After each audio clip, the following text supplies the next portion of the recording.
Hi, my name is Victor Bart and welcome to Retro Machines, and today we're gonna start a new build. And I know you all want to see a new build, so I think you will like this, because we have one big brand new motherboard here from Aopen. This video is sponsored by PCBWAY. If you want your circuit board design realized and printed, you should check out PCBWAY. Starting prices as low as $5 for a 1 or 2 layer design with worldwide shipping. Merry Christmas! Check out the PCBWAY big sales for special deals, free Christmas coupons and much more. Place your order now, links in the description. It says server motherboard, but it's actually a workstation motherboard. And it has a lot of features that are really cool and awesome. So let's unpack this. Manual, SCSI cable, the original I/O shield, and I already found one that just fits in every case. Floppy cable, 50-pin SCSI cable, a metal backplate to hold the CPUs in place. The brackets for the CPUs, also in this box. Here we have awesome original coolers. And normally you got only one in this package, but I got two because I bought a second one from someone that also had a motherboard like this. So here's the second cooler. A terminator for if you only gonna use one CPU. And for testing I will use just one CPU and see how it goes, and then later install the two CPUs because it's a dual CPU motherboard. Here a sticker with an overview of the motherboard, the manual of the SCSI card, probably some software inside, and a motherboard bonus pack CD. I already sourced some screws to install the CPU coolers on the CPUs because the screws were not included. And here we have the motherboard itself. This is the Aopen DX2g Plus, and it has all the functions you need to make a really awesome build of it. We have PS2, COM, parallel, USB, just USB 1.1, and 100 Mbit network card from Intel. Here we have the two CPU slots. This is dual slot 2, so that is for Xeons up to 2 MB of cache. 4 memory banks, SD-ROM with ECC, a 440GX chipset. We have 1 HP slot, 6 PCI slots and 1 ISA slot, and I think this is the second best configuration that you can have. The best configuration was if there were two 64-bit PCI slots, but that is not too big of a problem because we have a really awesome Adaptec SCSI chip here, dual channels, 68-pin, also 50-pin, 2 IDE, floppy, so everything you need on a motherboard is on here. And it has no useless features like sound on board because we have an ISA slot, so we can run an AWE64 cold or something similar. So let's talk CPUs. This board supports Pentium 2 and Pentium 3 Xeons with a slot 2 connector and with 512 1 MB of 2 MB of cache. So of course I only want to use 2 MB cache CPUs on it. And I have 3 sets here of CPUs. So let's see what we have here. We have a 900 MHz set, but that doesn't work because these are like special Xeons with 5 and 12 volt, so they were only for servers, so I can't use dual 900s. That's a little bit of a pity, but I got these CPUs for very cheap, so I bought them anyway. And the second set that I have is this set. And these are Pentium 3 Xeons, 2 MB of cache, 550 MHz each. So these are my backup CPUs. If I need a BIOS update for the other set, I have some CPUs to try it out with.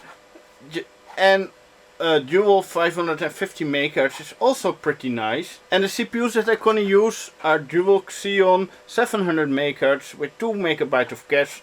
And I think this is the sweet spot for this platform because we have not high speed PCI I think with this CPUs and really nice hardware we have a really awesome machine, and this machine will be built as my personal retro machine that I really gonna use for everything. So I love dual CPUs, so that's why I want to have a dual CPU. And Slot2 Xeons are really awesome, and I mean, look at the size of the CPU packages, it's just amazing. So now comes the fun part, because we have some building to do. If we just put in the CPUs, you can see that they are very flimsy.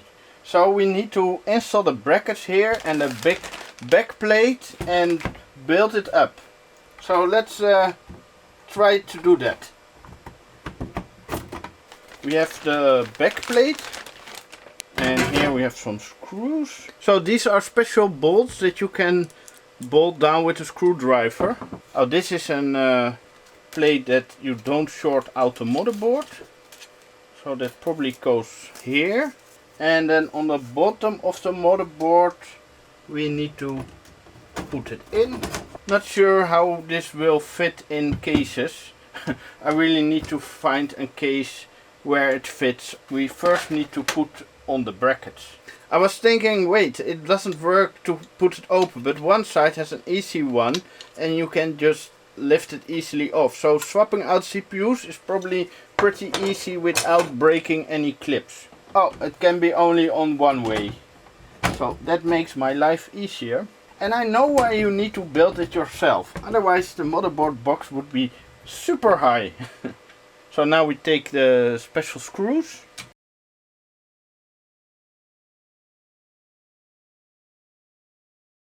So this is installed, it's pretty sturdy with the big back plate on the bottom, and here you see it has even room for the motherboard stand out, and it also supports under the memory slot, so that is always good.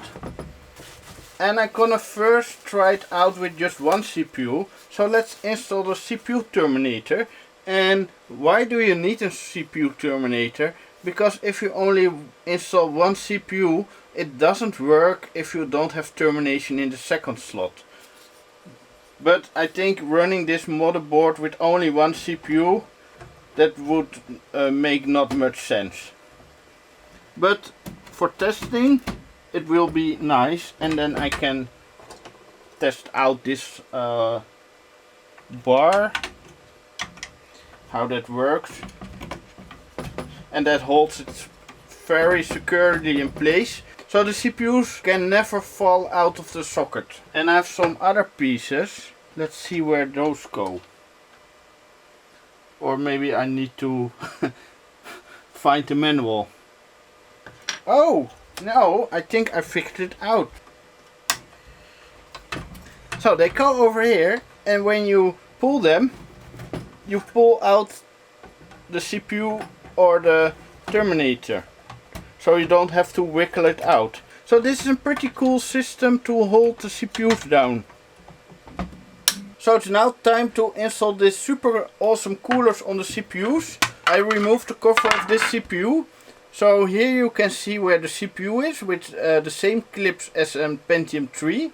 But here on top we have two big cache chips. So on this cooler we have 3 heat pads. So this will go on the CPU core and this on the cache chips. So the cable needs to go on the bottom by the connection, otherwise it doesn't cool that well. And I don't want to spread thermal paste all over the CPU with a big CPU like this. To install the CPU cooler you need to install 4 screws, but they were not included. And here you have the 4 screw holes, but they are just the same thread as a floppy drive screw, so it was easy to find the correct ones. So line them up and just put the 4 screws down.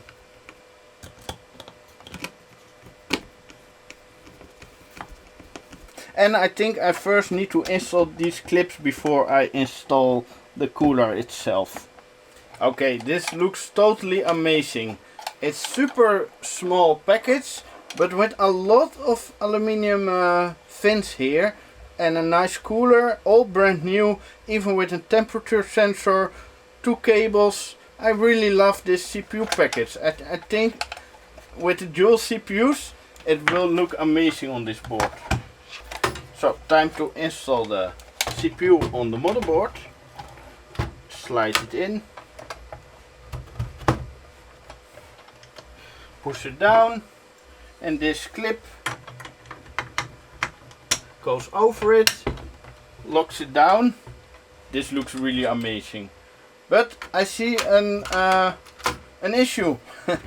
They put I think it is a ferrite core or something here on the cable, but I don't want to have that banging on the motherboard.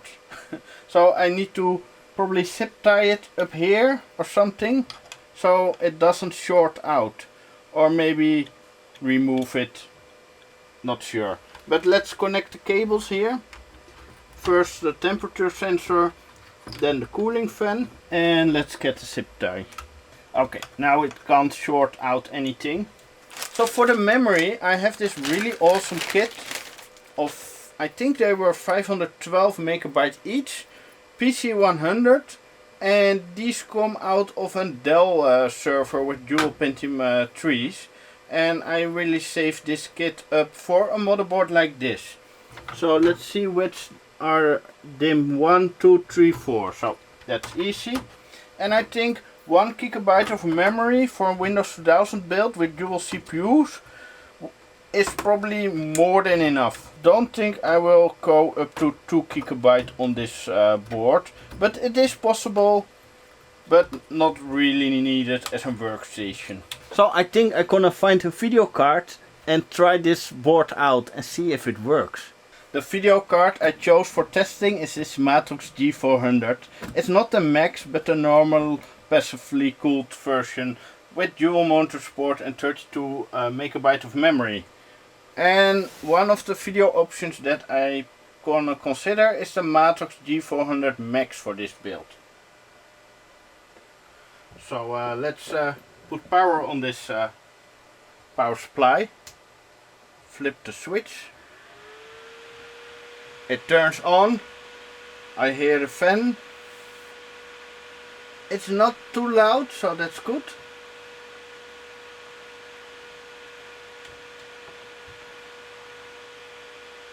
But does it give a display?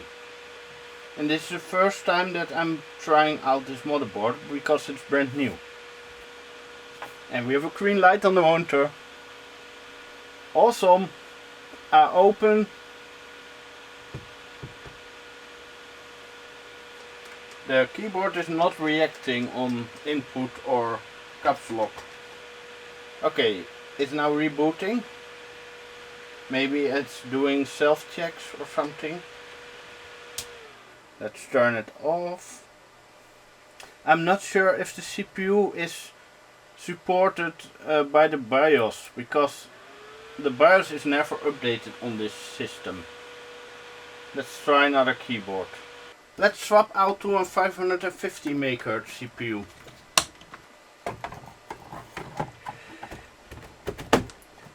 And I'm gonna run them without a cool block, but with a 14 centimeter fan as cooling. So this is not recommended, but I don't want to swap the fans out for just testing. I think this can work. Don't try this at home. Enter setup Dell. Wait, it's working. Wow, system information. Pentium 3 Xeon, 550 MHz, 2 MB of cache. Total memory, 1 GB. Registered SD-ROM, 512 each. Product information, DX2g+. System BIOS version 3.1, so it's not the oldest BIOS. System BIOS ID R1.04, so maybe this is a later revision board. A BIOS release date 12 January 2000, so it's not super old in terms of BIOS.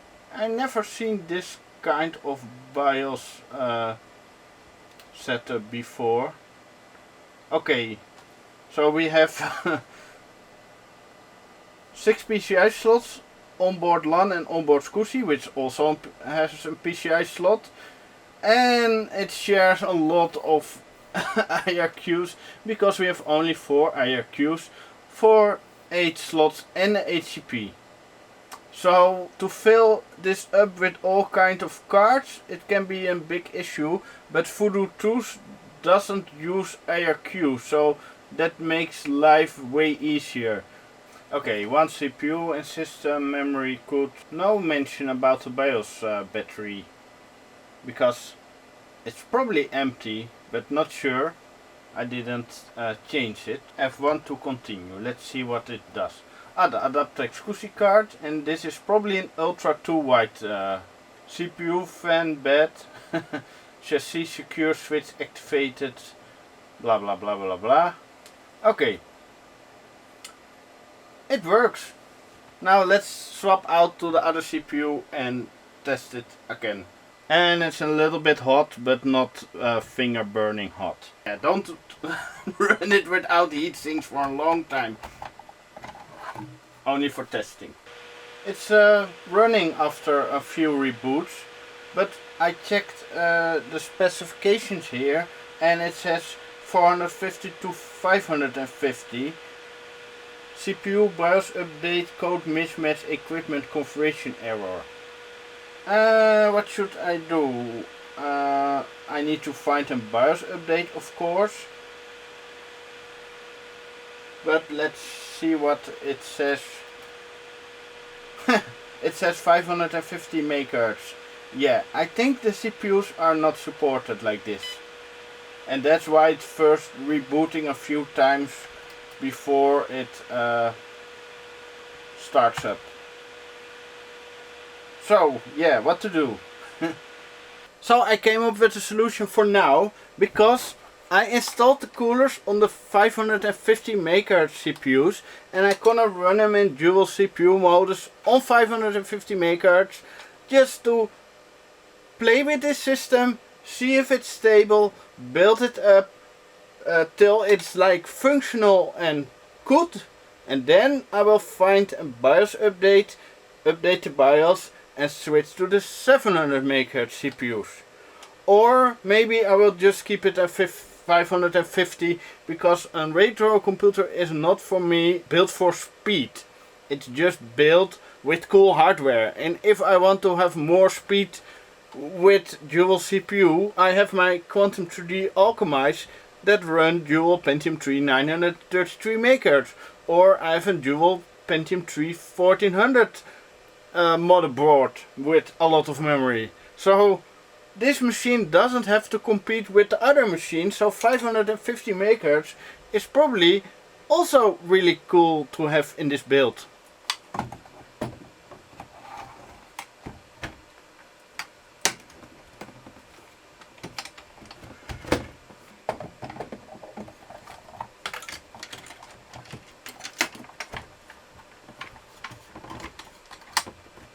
Okay, the two CPUs installed with the super nice coolers looks really amazing. I really love it. So let's see if it detects two CPUs and just works. Then to go into the BIOS. System information. Processor 1, processor 2, cache detected, memory, everything is detected. Awesome, the 550 MHz CPUs are working with 2 MB of cache and 1 GB memory, HP slot with nice video card. We have a new build with a brand new motherboard. Awesome! And I'm gonna run Windows 2000 on it. I checked for the BIOS updates for this motherboard, but I couldn't find it. I even scrolled through the FTP servers of Aopen, but they don't have it online anymore. But Caitlin found a link where there is the BIOS file. So thank you, Caitlin, but not the tools or the info how to flash it. So I don't gonna fiddle around with some random tools to get it working, because if I screw it up, I have a dead motherboard. And this is an amazing motherboard that I don't want to break. So for now I will keep the 550 MHz CPUs installed But if someone has the right tools for it and can send it to me, or I can find it somewhere or download it somewhere, let me know, and then I will do the BIOS update with the correct tools, with official tools, and then swap to 700 because they are supported. So let's see what the rest of my plans are for this build in terms of hardware. And it is pretty simple. It's already here in a case. This ATX case is in the first video about retro computers that I made on my channel. So I will link it somewhere, like in the description or something. The nice thing about this case is it's wider than a normal case. And the Xeon package is pretty tall, so it doesn't fit in most cases. But in this case it probably will fit. And I really like the styling of this case. Not really fan of that this is yellowed and this is also discolored and pretty ugly. So I probably gonna spray paint the case someday. But the front, how it looks really good, so I don't have to do anything about that. And on the side I already did a case mod with a nice window. So yeah, I think that will look amazing with this big CPUs inside. So yeah, I like this case. And as you can see, it's already full of hardware, and there's a motherboard inside. And we have a Plexor set here, and this is I think a 32 speed and a 12 speed writer. So not sure if I'm gonna exactly use this one or maybe a DVD player, but my DVD players are IDE, but a Pioneer slot in is also nice. But probably I will get a Plexor set in the machine, because a 550 MHz doesn't really need a DVD player, to be honest. And I'm gonna install, of course, a floppy drive and probably an LS120 drive or zip drive or both. Something like that. I think that will be really cool to have some storage options in the machine. So let's open it up. This hardware was already in build that I was planning but never built. So let's see what we have. Here we have the memory for the machine. 4 sticks of 256 megabytes. So 1 gigabyte SD RAM. And the hardware in this system is pretty awesome. Here, an AWE 64 Colt, a CT4390.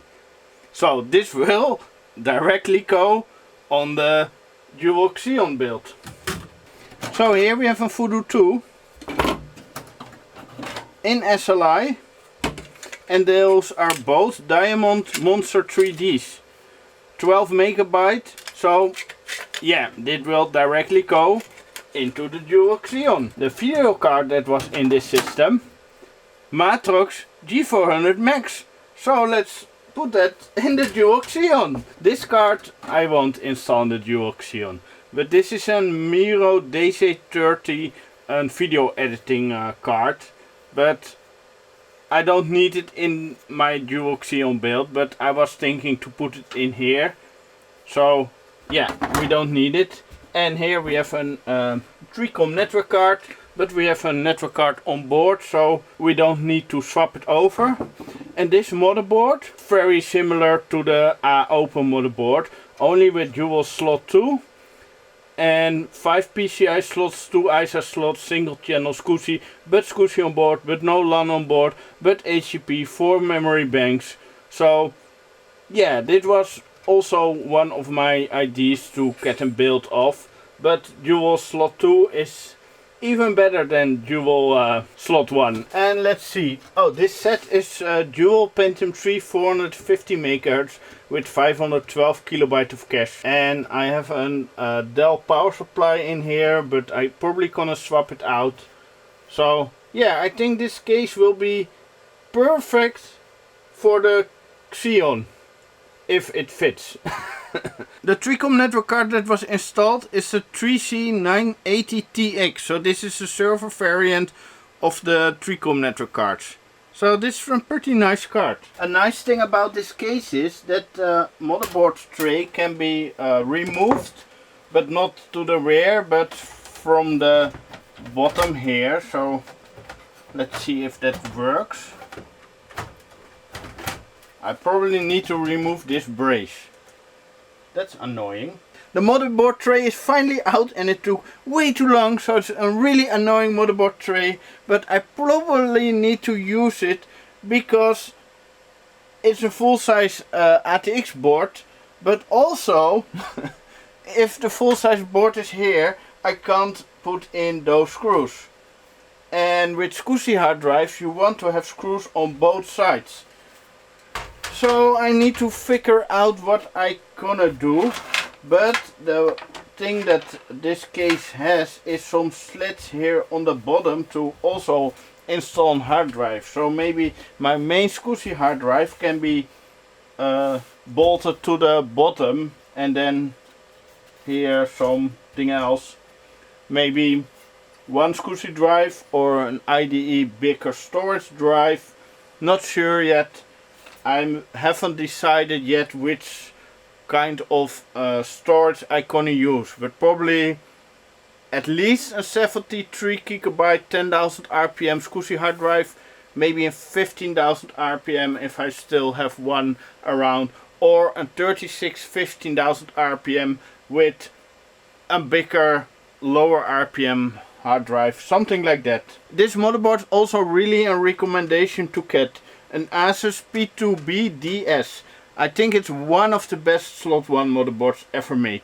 Here we have the motherboard tray, and I already seen a problem. They are low profile motherboard standoffs, and we have the big metal backplate on the motherboard. So let's see if it can fit, otherwise we need to grind a hole here out of it to make it fit. I need to remove this motherboard stand off, and I can place it probably here to support it. This will work. This will work. I need to have here one and here, and there's not even a place to put it. So, and here there is no option. And this one has an option through the back plate, so it should fit.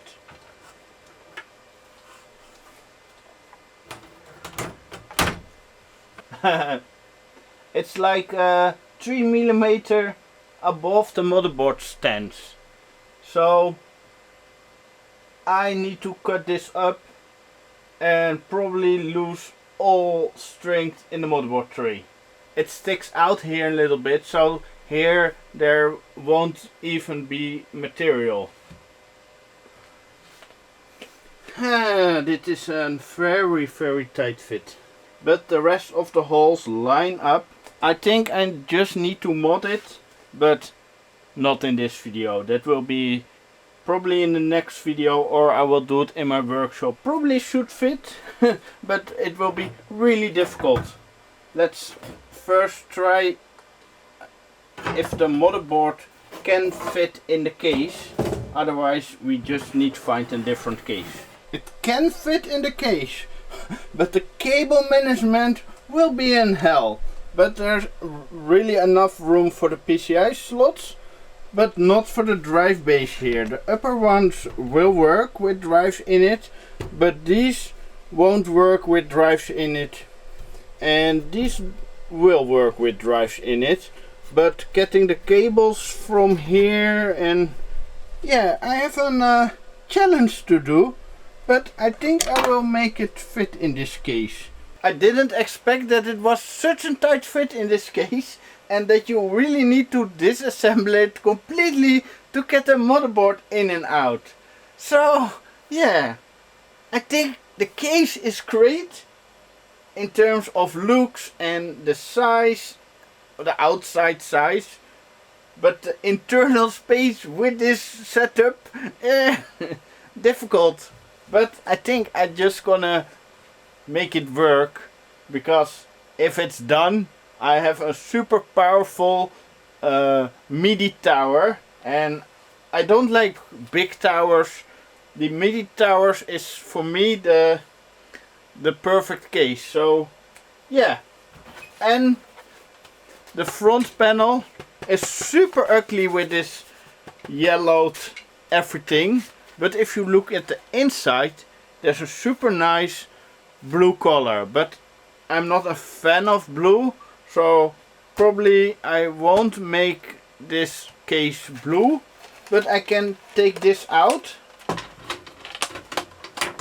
and also this piece can be taken out.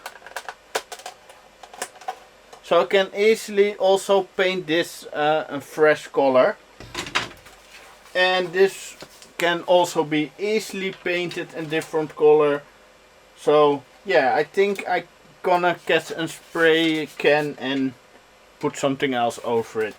I now know what to do for this build, and I think it will be an insane cool build to play with. So for the video card, I really like the Matrix G400 Max. It's also a nice short card, because when I travel to the Brain Drain LAN party, and I will link down a link to that LAN party, that's 1000 kilometers driving for me. And all the shaking and the Voodoo 5s, I don't trust that. And a Voodoo 5 in this case with everything would be really tight fit with way too restricted airflow.